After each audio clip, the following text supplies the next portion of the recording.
Now let's get started with understanding what exactly data warehousing, data lake, star schema, and Snow-flake schema. You should be aware of these terms also. Since you are a Power BI developer or data analyst with Power BI skills, you should be knowing the business intelligence related concepts like what is data warehousing, what is data lake, and what is star schema and Snow-flake schema. First, we will understand what exactly the data warehouse is all about, and then we will move ahead with understanding the data lake. So what is a data warehouse? Look here, this is what your data warehouse. Okay, your data warehouse is a centralized repository.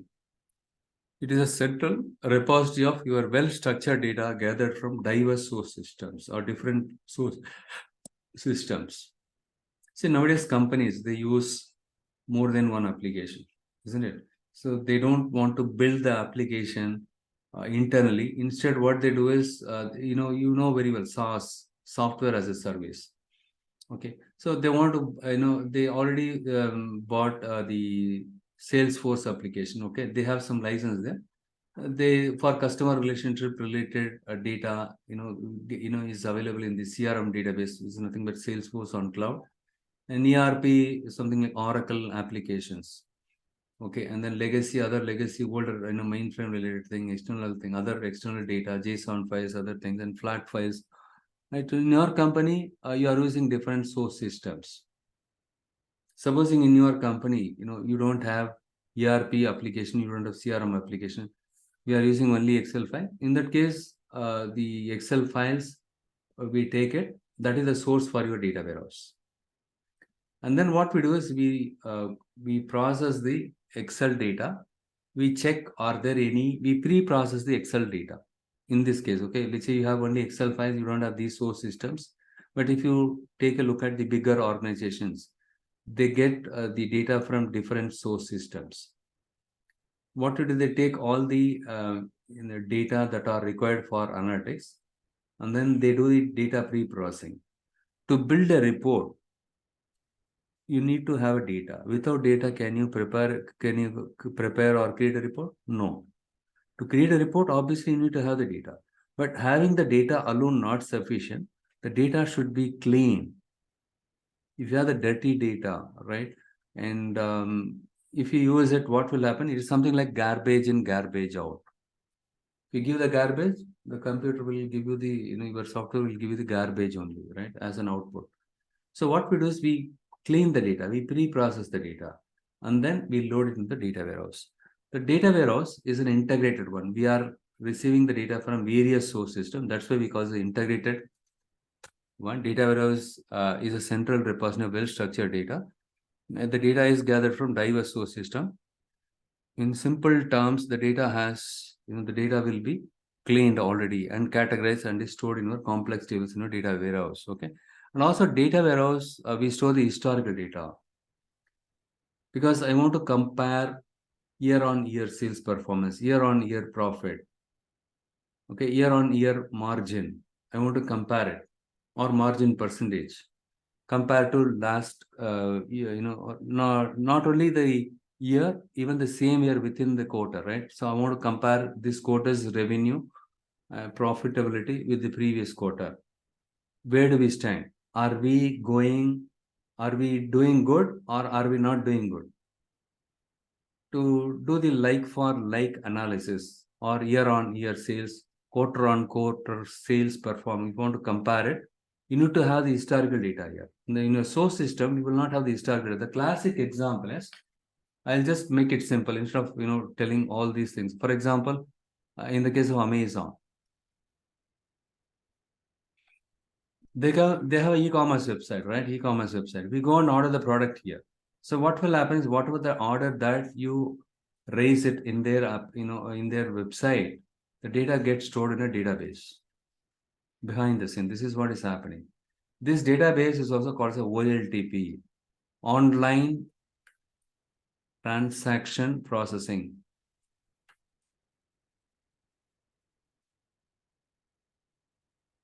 This is meant for, this OLTP database is meant for storing the transaction related data every day, transactions. I know how many number of orders we received, each order, how many number of products, right? Which customers, they raised the order.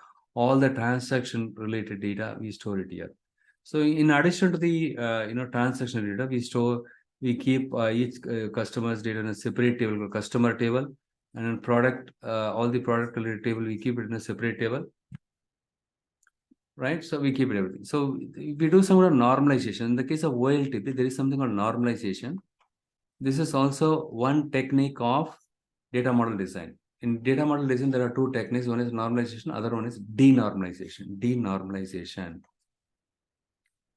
Okay, in this case of OLTP, we do the data model design based on the normalization rule. And then what we do is we decompose a single table into multiple tables. We store the customer table in a separate table.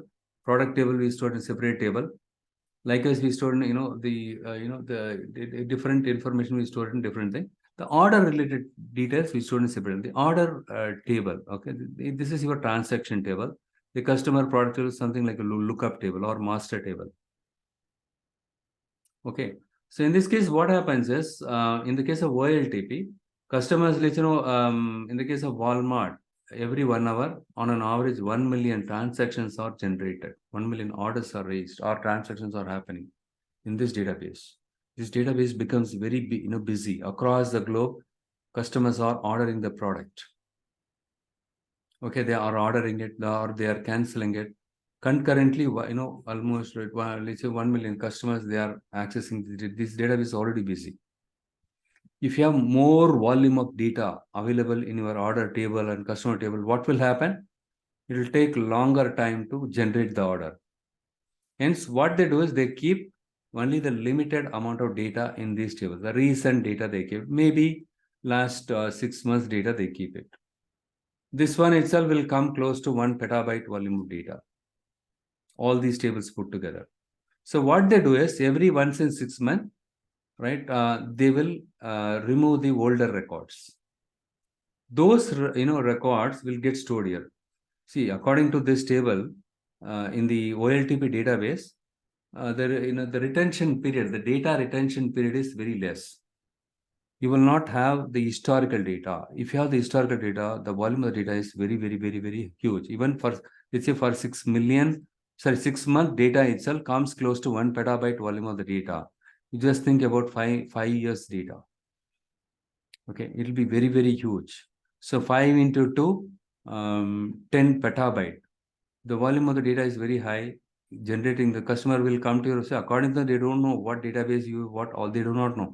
They want to order a product, they will order it. If it takes a lot of time, what will happen? Amazon is not much helpful. I will go and order it in Walmart or Flipkart. I will go and order it in Flipkart. Right. So to cater to the need of the transactional applications, what we do is we keep only the limited amount of data in all these tables. Okay, if you keep the limited amount of table, for example, you are going to keep only 6 months tables, 6 months data, but my management, they wanted to have 5 years of data. They want to compare last 5 years sales performance.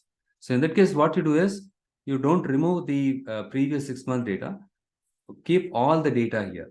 Let's first 6 month data you store it here, and then every once in 6 months you keep push the data before you delete the data from this table, archive the data here. You keep push those data here. First 6 months, okay, data will be there. Let's say you started the business last year. Last year, so let's say 2021, Jan, you started the business. So January to June, the data is available. After June, what will they do some rolling archive, roll forward archive, something like that. So at any point in time, only 6 month data will be there. Okay, that means, for example, December 2021, what will happen is the June to December or July to December data only will be there here. And Jan to June, they push it here. Jan to June 2021, they push the data here. So that this data warehouse will have entire 2021 year data plus 2022 data in it. Whereas here, let's say as of today, if you go and see it here, last 6 month data only will be there. Prior to that, the 1.5 year data is already available here. We store the historical data here for the analytics purpose, not entire data. For my analytics, for my reporting requirements, what are the columns, tables, there are only those kind of things, right? We store it here, but it will have the historical data. So that's what it is integrated. We use different source systems like e-commerce database, CRM database, ERP database. We integrate all these database. We take all the data from these source systems, and then we clean the data, and then we load it in data warehouse, right? So hence it is called integrated, and it will have the historical data in it, and it is non-volatile. It will not undergo frequent changes. Once you store the data in a data warehouse, because data warehouse will have historical data, you have 5 years of data. Let's say you have 10 petabyte volume of data in it here, right? So once you store the 10 petabyte, if you want to update, if you do any kind of update, it will take a lot of time. It will, literally slow down your database performance. Okay, so hence we don't do any update, we don't do any delete. Instead, even the changed record also will insert it here. But when you insert the changed data, you have a flag like update or delete. Okay, supposing a customer, let's you have up to June 30th June 2022, first 6 month data you moved here. Okay, and then July 1st, one customer is canceling the order which he raised it on 29th June 2022. So what will happen is this record will go in the next 6 month thing, and then what will happen is this this is June and July month, right? July month data, you cancel the order. So what happens first 6 month, in the first 6 month data, the order raised by, let's the order raised by Karthi, right? That order is specific order is gone here. But on July 2nd, the Karthi, he canceled the same order. That detail will also be there. So that later point in time, if you want to see number of orders cancelled by customers, number of orders raised and number of orders cancelled by the customers, if you want to see that kind of report, all the transactions related data will be stored here. Historical data will be stored here. Okay, the data warehouse is integrated, historical, and it is a non-volatile, and it's a time variant. So what is time variant? So the historical data we are keeping in the data warehouse. So if you want to retrieve data from 3 months or 6 months or 12 months, or even older data, you can retrieve it from your data warehouse. So that is what called as a time variant. Okay. If you want to see the last 3 months, last 6 months, last 1 year, last 3 years, last 2 years, it is possible because you are, storing the data, the historical data here. Okay, hence it is called time variant. So data warehouse, the data warehouse holds the data from the integrated source system, and it will have the historical data here, at least 5 years or 6 years. And then once you store the historical data, you are not going to make any update or delete, because the update and delete is an expensive process. It will consume a lot of memory, a lot of CPU, because the volume of data is very high in the case of data warehouse. And also in the data warehouse, once you store the historical data, you can retrieve the last 3 months loss, right? Because of historical data, you can do time-based analysis, time series related analysis, you can do it. Now you got a fair amount of idea about your data. Data was, in simple term, it is holding the historical data in it. Okay, you just think that way.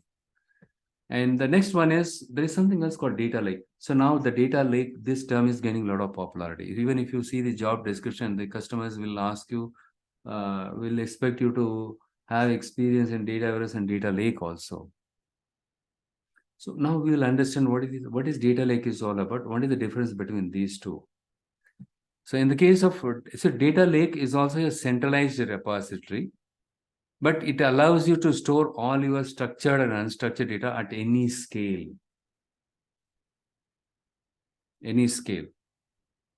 Okay, in simple term, what we do is all the source system, like I said, right, all the source system data, we, instead of, directly pushing it here, here we have the data lake.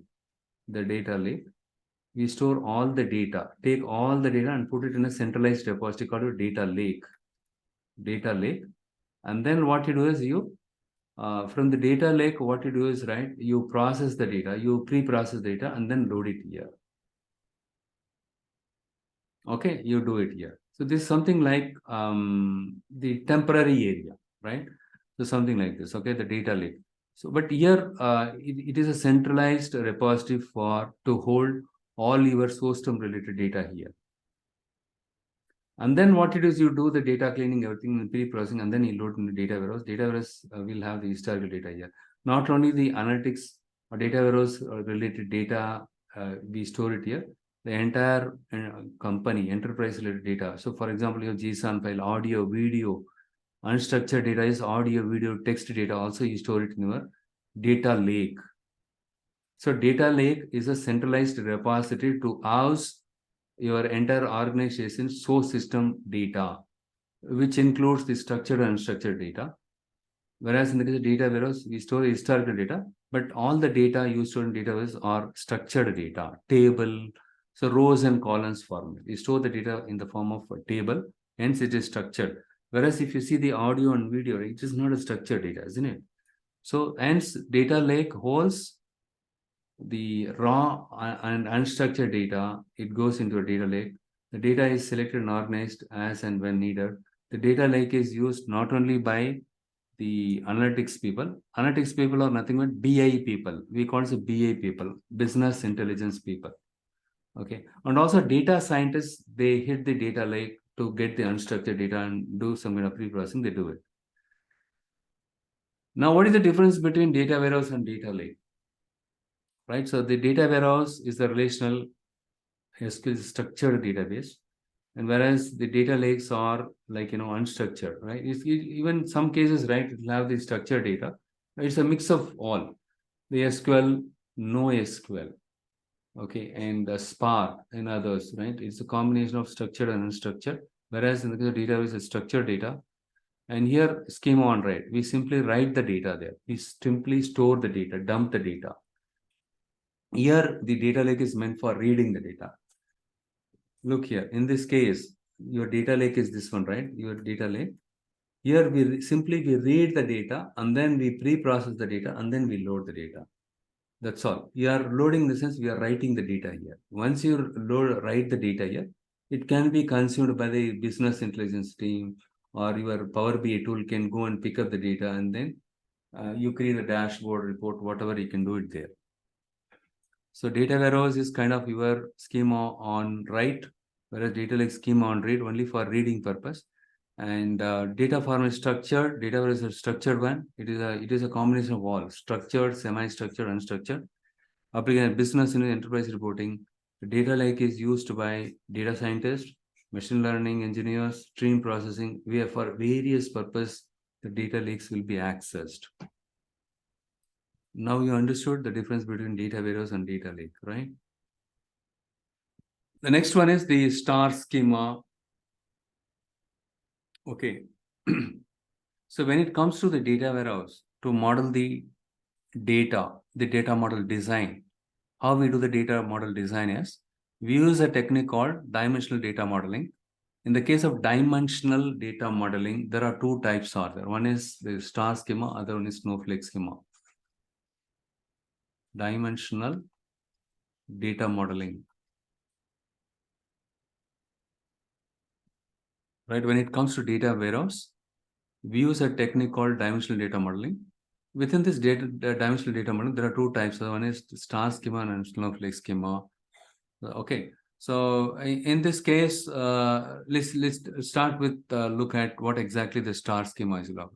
So the idea of the star schema is to keep all numeric values in a separate table called sales fact. Sales fact will have only the numeric values along with the key columns from your dimension table.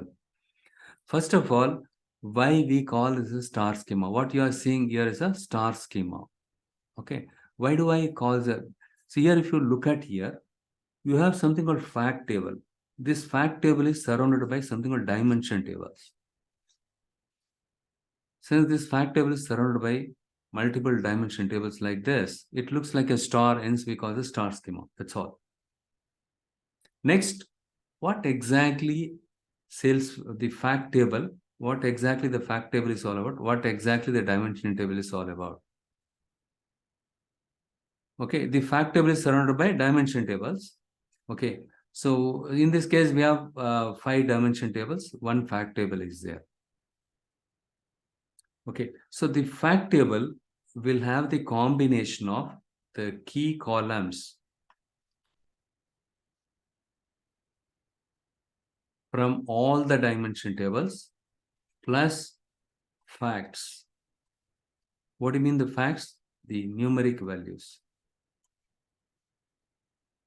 What do you mean by numeric values? Give me an example.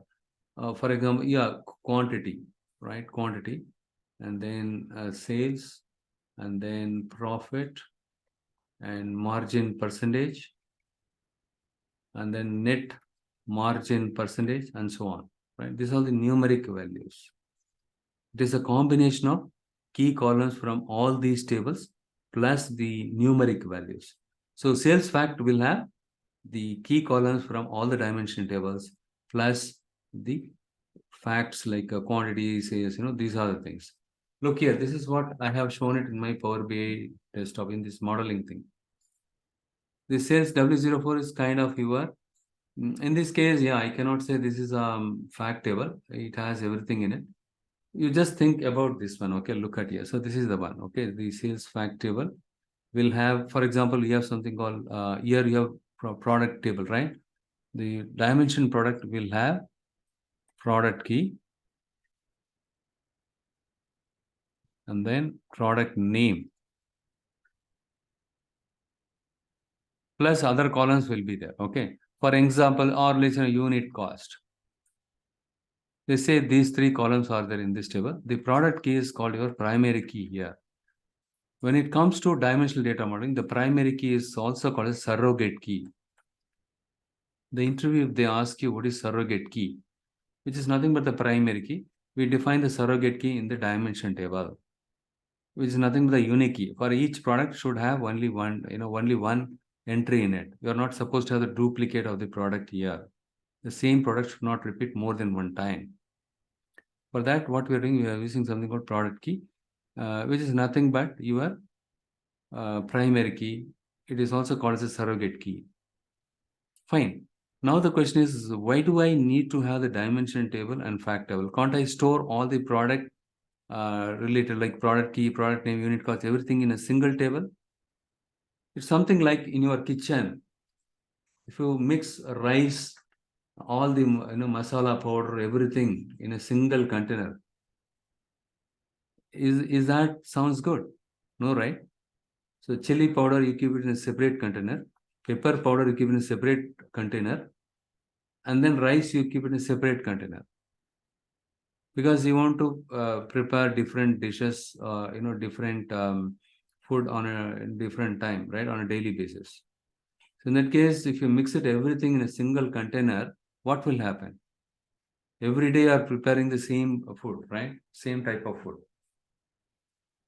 Likewise, see here, we are storing salt separately, pepper separately, chili separately, and rice separately, right? The same way, what we are doing is product related detail we store in separate table, and then category table data we store separate, employee table, and product table separately.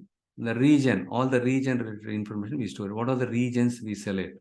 That one we list it here. What products we select, we list it here. Which all employees working in our company, we maintain their data here. Under which category we are selling, for that we use a separate table here.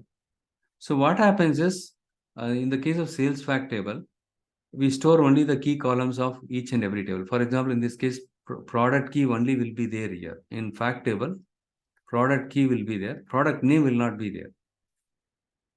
Okay. So, for example, your manager is asking you, I wanted to see in the Philips electric shaver, how many units is sold in the last 6 months. And if you give the product key to your manager, right? Product key is Philips P0086 something like P0086 26 units we sold. She will get confused. What the hell P0086? Can you don't give me P00, instead you display the product name here. So what you will do, the product name is available in this table. right? So in order to get the information from these two tables, now what happens? We need to get the data from these two tables because the product name is available here and the other detail available here. So what happens is you take the product key here. When once you create the relationship, what happens is the product key, these two common columns, you used it to create the relationship between these two tables. So what happens? The product key P0086 will go and take a look at this here. What is the corresponding product name? And that one will get displayed in your report, right? Product name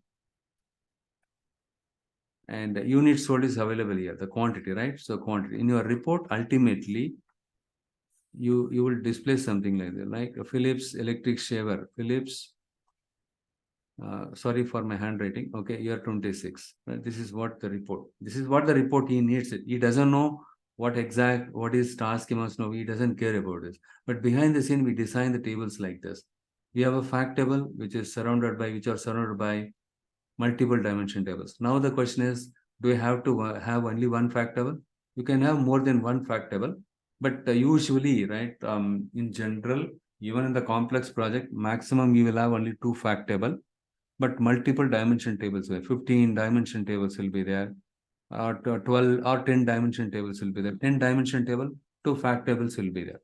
For example's sake, I have taken only one fact table here.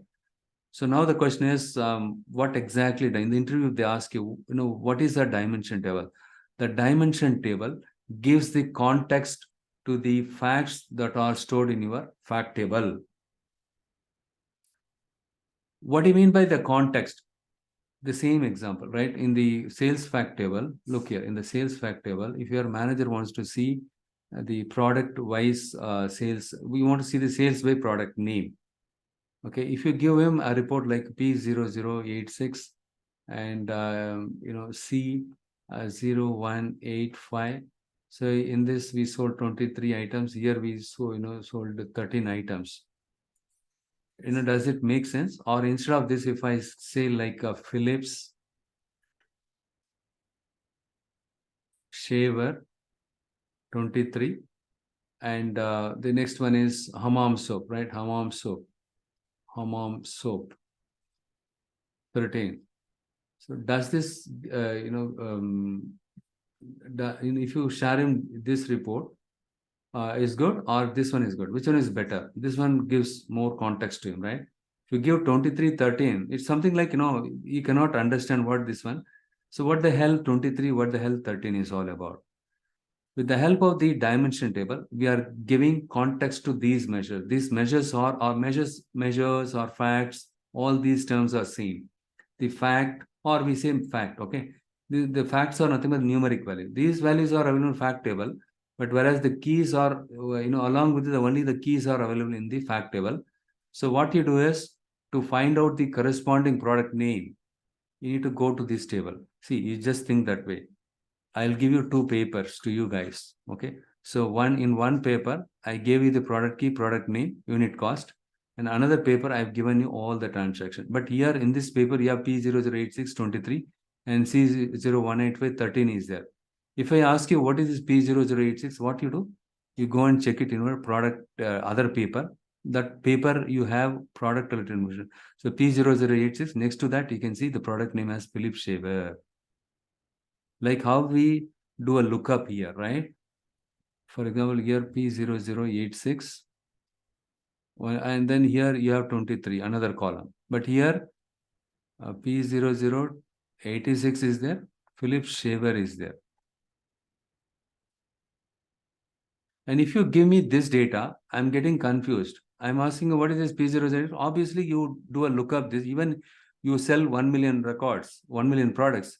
Even you forgot, what the hell the P00 is. You go and take a look at in this paper, and then you say, hey, Philips Shaver. Like in the billing counter, the sales people in the billing counter, they do it, right? The clerks, they use the pad and they check what for this product, what is the code, and then they generate the bill, right? But in this case, right, this is how the fact table will have the fact, which is nothing but measures or the numeric value, along with this you have the dimension tables, key column here. So in this case, the product key. Likewise, the product key and the category key, and you have something else, the dimension, customer dimension, customer key, employee key, region key, date key will be there here. Only the keys will be there. If you want to see the product name, you need to join these two tables using the common key, nothing but product key between these tables, and then you can get the product name. And if you want to see, if they ask you, right, I want to see the sales breakdown by region, by product. So obviously you need to join these two tables to get the region name from here. Okay, so dimension, using dimension table. So the dimension tables are helpful to provide context to the facts or measures. For that purpose, we use the dimension table. The dimension table will have a unique value for each record. You will not have duplicate product name. The same product name will not be repeated more than once. Whereas the fact table, the same product or same region or same category, same employee can repeat more than one time because it's a transaction table. The dimension table will have only the unique values in it, whereas the fact table can have, the foreign key values here, and or the duplicate values. More than one time, the same product can appear here. Okay. So in the interview, they ask you what is fact table, what is dimension. Fact table will hold the combination of all the dimension tables key columns plus the measures or the facts. And why do we need to have the dimension table? Dimension tables gives context to my facts. And the dimension tables, each dimension table, we have primary key, which is nothing but the surrogate key, to make sure that we don't have the duplicate of the same product in the dimension product table. We use the product key as a surrogate key, okay? And each dimension table will have only unique records. The dimension table, gives the context to your facts. That's it. This is what your star schema is all about. Even in the case of Snow-flake schema, you have the same thing. Okay, the dimension tables will be there, and then the fact table will be there. Okay, Snow-flake schema. Even in the case of Snow-flake schema, you have the dimension tables and then fact table. Okay, it is an extension of the Snow-flake schema is nothing but an extension of your star schema. It adds additional dimensions, usually representing hierarchies like this. See here, actually it's wrong. Okay, not category. So dim product. In this case, what happened? The product dimension table holds all these three information in it. So product name and the category name and subcategory, all these things are available in a single table. In the case of star schema, okay, this is called denormalized. All the three table data is stored in a single table. This is called denormalization.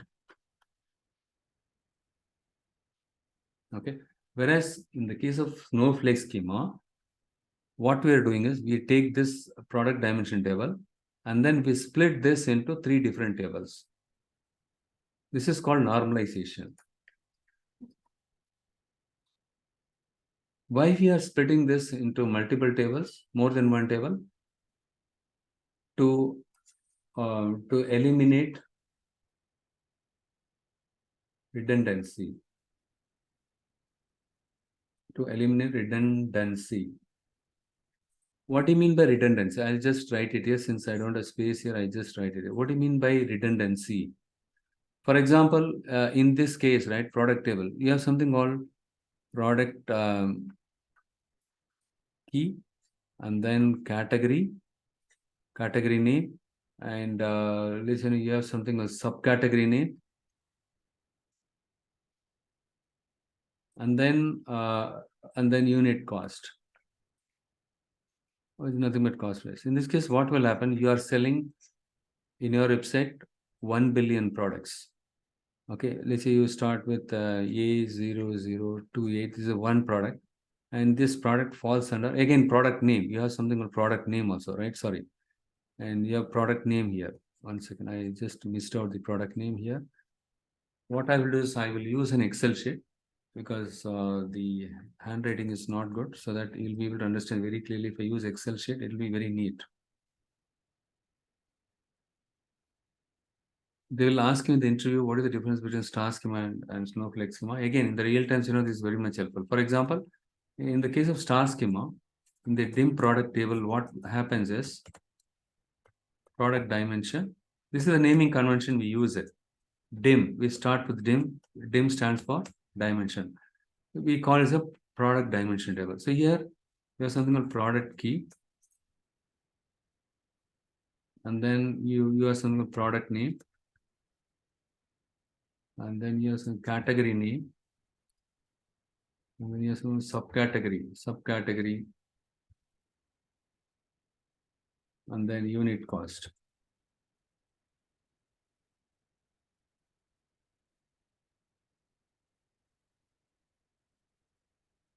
Product key, product name, category name, subcategory, and unit cost. So let's see what product key is A00153. And then the product name is, let's you have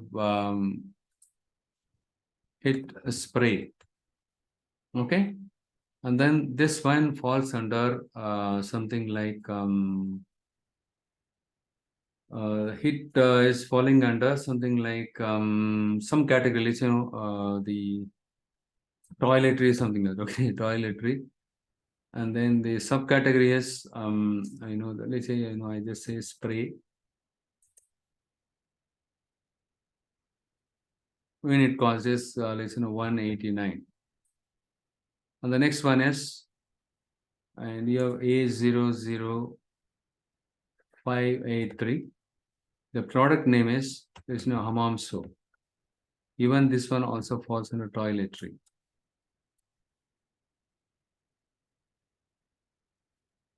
So this one is falls under something like not hammam soap. I'm going to say rinse soap, right? You have some rinse soap. I don't know how many of you know the rinse soap. It falls under cleaning, right? It's a cleaning product. And or Dettol, right? So let's say not Dettol, yeah. So let's say Dettol, it's a toiletry and a cleaning product. And the unit cost is 98 something like that. So what happens is here in the dim product, you're storing all the category name repeats multiple time and subcategory name repeats multiple time, right? So instead of this, what we are doing is, in the case of Snowflake, we are splitting into 3 different table. And what I do is I just take the category name here and category ID, cat ID. I just say cat ID. This is, I just give T01. All the toiletry falls under so in this case, what happened, category table will have only one entry for toiletry. So here, instead of category name, cat ID. Okay, here what we do is T01. Look here how much space we are saving it, right? Instead of typing the bigger thing, right? Bigger name. In this case, toiletry fine. In some cases, the category name will be very huge. Instead of that, you just give the category ID here. Instead of category name, use the category ID, and then product key and product name, and then the cat ID, and subcategory you stored in a separate table. The name will be there in another table, subcategory name and subcat ID. S01 something like that. Okay, S01 and spray something like that. Okay, and S02 is for cleaning. So here the toiletry, let's say let's assume that this also fall right, toiletry, right? Or let's we'll give some meaningful name, hammam, right? Toiletry, and this is for bathing. Okay. Just hammam soap.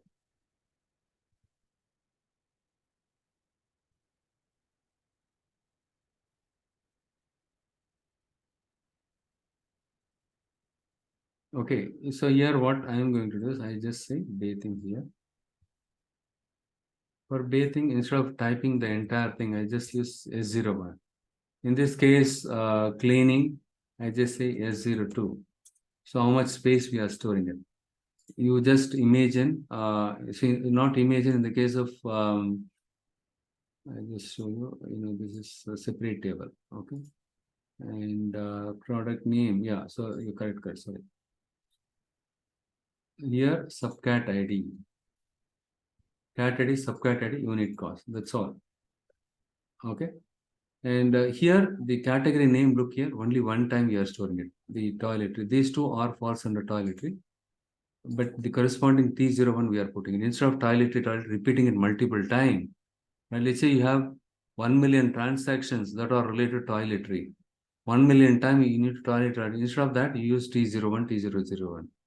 It will consume less space, storage space. The hard disk will consume less number. So for that space, for that purpose, what they do is this single table, they split it into three different tables: category, subcategory storage separately, and category storage separately, and products storage separately. Right? You've taken a single table and then you split it into three different tables. The advantage of this one is you are saving a lot of space here, right? You don't, the redundancy is not there here, right? Because of eliminating the redundancy, the storage space is less here. Lesser the storage space, the performance will also be faster. See, if I ask you to read the data from 1 million records, it take a lot of time, right? Instead, I did some kind of normalization. After I did the normalization, I removed the redundant records. Instead of 1 million records, now it got raised to 10,000 records. Reading the data from 10,000 records faster than reading data from 10 million. So obviously, you are saving the space by eliminating the redundancy. All right. So, in order to, how do I do the, eliminate the redundancy? By doing the normalization, by splitting the tables into logically three different tables. Okay. So in the case of Snow-flake schema, the table will get these three tables, right, representing three levels of the hierarchy here. The product subcategory and product category in the case of Snow-flake schema. If you want to do summarizing, if you want to summarize by product data for sales, right, it would require joining these three tables to each level of the product hierarchy, right, until the highest level required. For example, somebody is asking you, I wanted to see each category, you give me the total sales. Okay, in your company, let's say, you are selling the products, all the products under only three categories. So category one, we sold it, we generated 28 lakhs in category one. Category two, we generated revenue 36 lakhs. Category three, we generated revenue 55 lakhs. That's all. If they wanted to see category wise, subcategory wise, product wise sales, then you need to drill down, drill up, drill down. Okay, so that concept will explain. So in this case, you need to, if they ask you product, if you want to see the subcategory wise product wise sales, you need to combine these two tables, join these two tables, and then only you can get to know the data. So in this case, it's kind of hierarchy here. The main advantage of the Snow-flake schema is it uses smaller disk space compared to the star schema. It is easier to implement a dimension that is added to the schema, and due to multiple, but the disadvantage is multiple tables. You are using multiple tables in the query performance. The query performance will also be reduced, right? The query performance will be not good because you are joining multiple. Even though you store the data in multiple different tables, you split it and store in multiple tables. End of the day, if you need to join more than one table, right? Especially if the volume of the data is very high and you join it, whatever the performance will be, it'll have a hit. But if the volume of the data is very high, if you store it everything in a single table, like how I shown here, right? It will take a lot of time. It will have a serious performance. In that kind of situation, you can go for Snow-flake schema. You can denormalize the dimension table. Wherever it is required, you normalize it.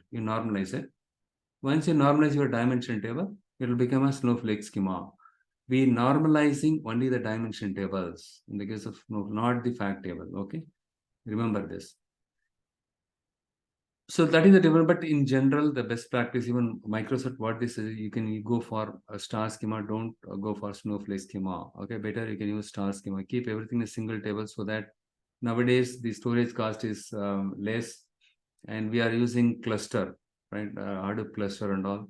Hence, the data get stored in a different node in the system. Hence, the performance will be faster. Okay.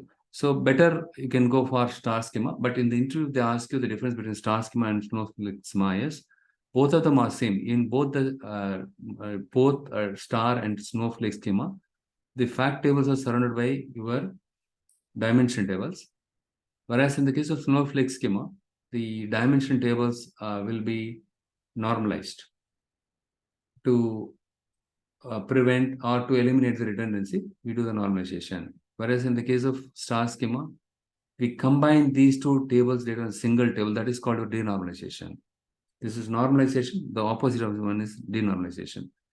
Okay, why do we need to have a dimension table? Without dimension table, how can you give the context to the facts? If you tell someone 23, 43, so what this 23, 43, can you tell me?